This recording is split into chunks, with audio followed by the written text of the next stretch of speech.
एक छोटे से गांव में एक पुरानी हवेली हुआ करती थी, जो अपनी विशाल दीवारों और टूटे हुए दरवाजों के साथ खड़ी थी।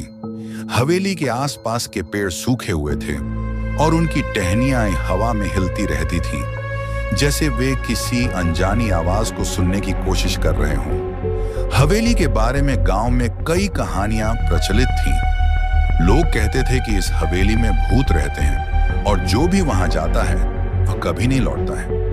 लेकिन एक दिन कुछ दोस्तों ने इस हवेली में जाने का फैसला किया। वे हवेली के बारे में सुनकर उत्सुक हो गए थे और वे इसके रहस्य को जानना चाहते थे। जब वे हवेली में घुसे तो उन्होंने देखा कि वहां सब कुछ पुराना और धूल भरा हुआ था। फर्श पर धूल की मोटी परत जमी हुई थी और दीवारों पर पुरानी तस्वीरें टंगी हुई थीं।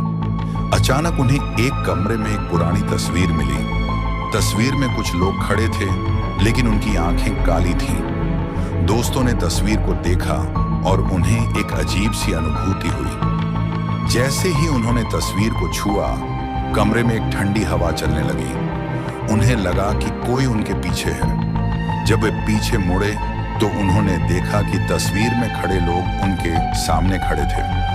उनकी आंखें काली थीं और वे मुस्कुरा रहे थे। दोस्त वहां से भाग निकले, लेकिन एक दोस्त कभी नहीं मिला।